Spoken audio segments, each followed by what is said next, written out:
Pemirsa, sejumlah daerah sudah menggelar pembelajaran tatap muka di tengah pandemi COVID-19. Satgas COVID-19 mengingatkan pemerintah daerah bahwa pembukaan sekolah harus dikawal dengan baik dan harus dilakukan secara bertahap. Sesuai dengan keputusan bersama 4 menteri, kewenangan untuk membuka kegiatan belajar mengajar tatap muka di sekolah berada di pemerintah daerah. Pembelajaran daring yang dinilai tak efektif pun menjadi salah satu pertimbangan sejumlah daerah untuk menggelar kegiatan belajar tatap muka, walaupun masih dalam kondisi PPKM. Seperti di Bekasi, Jawa Barat, terdapat 110 sekolah tingkat SD dan SMP yang menjalankan pembelajaran tatap muka. Daerah lainnya yaitu Kota Solo, Jawa Tengah, terdapat 23 sekolah yang sudah menggelar pembelajaran tatap muka sejak Senin 22 Maret 2021. Sementara itu, DKI Jakarta yang menjadi wilayah paling banyak menyumbang kasus COVID-19, rencananya pembelajaran tatap muka akan diuji coba secara bertahap pada bulan April. Pemerintah pusat melalui Satgas COVID-19 mengungkapkan dalam masa PPKM tahap 4, pembelajaran tatap muka harus dilakukan bertahap dimulai dari institusi percontohan. Namun terkait hal tersebut, pemerintah pusat masih mengkajinya lebih lanjut. Nantinya, peraturan pembukaan sekolah akan tertuang dalam SKB 4 Menteri yang saat ini dalam tahap finalisasi. Ya, untuk membahas lebih lanjut proses sekolah tatap muka yang sudah mulai berlangsung di SDN 8 Jatiasih, saat ini kami telah terhubung dengan Bapak Syamsuddin Jalil selaku Kepala Sekolah Negeri Sekolah SDN maksud kami Jatiasih 8. Selamat pagi Pak Syamsuddin, apa kabar Pak? Selamat pagi, kabar baik Mas. Baik, Pak Syamsuddin, kita langsung saja berbincang mengenai sekolah tatap muka. Menteri Pendidikan Mas Nadiem ini kan sudah menetapkan di bulan Juli 2021 sekolah-sekolah itu akan melakukan pembelajaran tatap muka. Namun SDN 8 Jatiasih ini lebih dulu menerapkan pembelajaran dengan tatap muka atau secara langsung. Apa pertimbangannya yang kemudian membuat sekolah SD 8 Negeri 8 Jatiasih ini secara langsung membuka pembelajaran tatap muka, Pak Syamsuddin? Ya, baik Mas, terima kasih. Ini bukan hanya SD Negeri Jatiasih 8, tapi beberapa sekolah lainnya di Kota Bekasi, baik SD negeri maupun swasta, juga SMP negeri dan SMP swasta. Kemudian ini kita berdasarkan melaksanakan KBM tatap muka di masa ATH-BSP namanya, Adaptasi Hidup Baru Sekolah Satuan Pendidikan.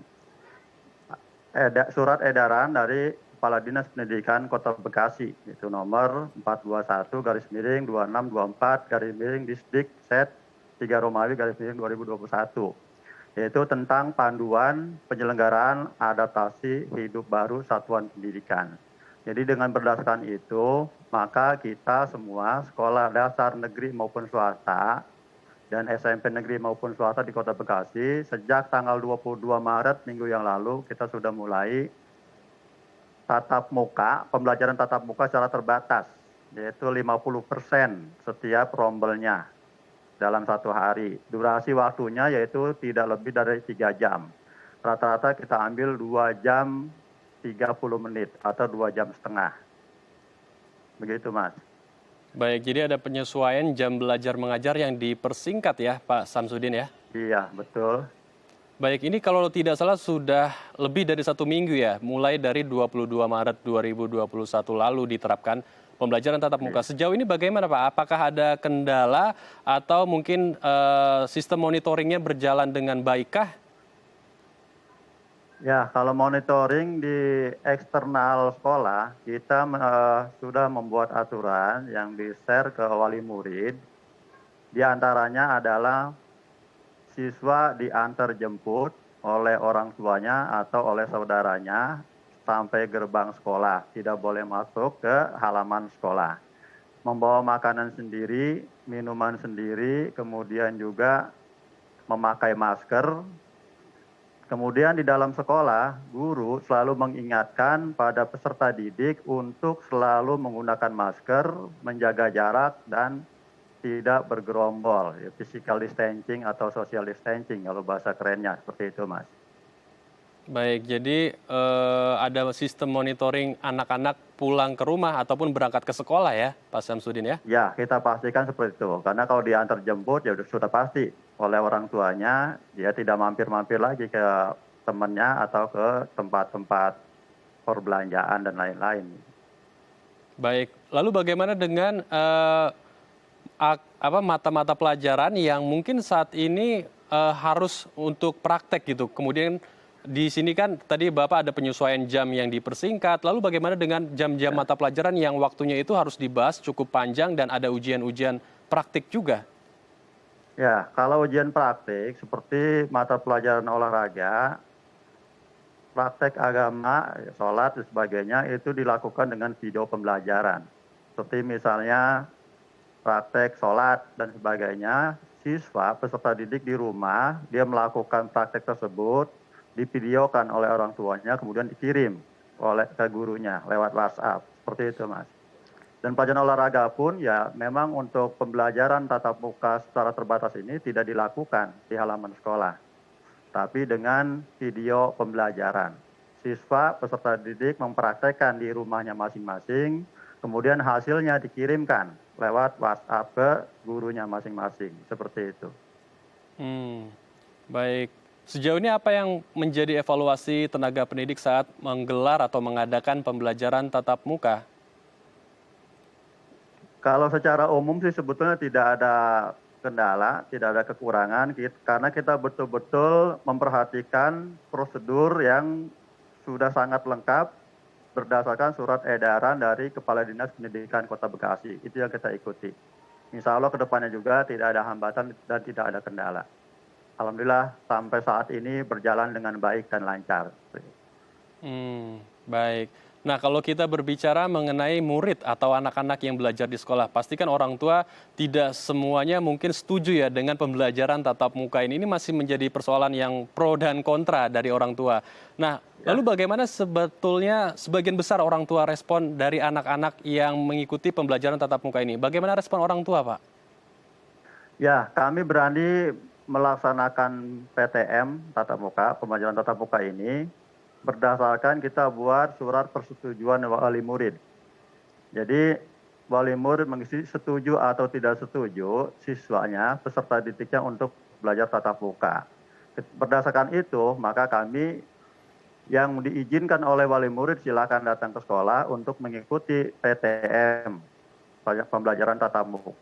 Bagi yang tidak mendapat izin, tetap kita layani dengan pembelajaran secara daring maupun luring. Seperti itu.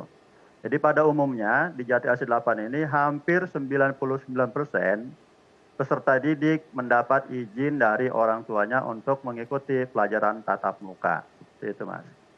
Baik, jadi ada kesepakatan dari dua belah pihak ya, dari orang tua dan juga pihak Iya, sekolah agar tidak terjadi miskomunikasi juga di situ ya. betul, betul.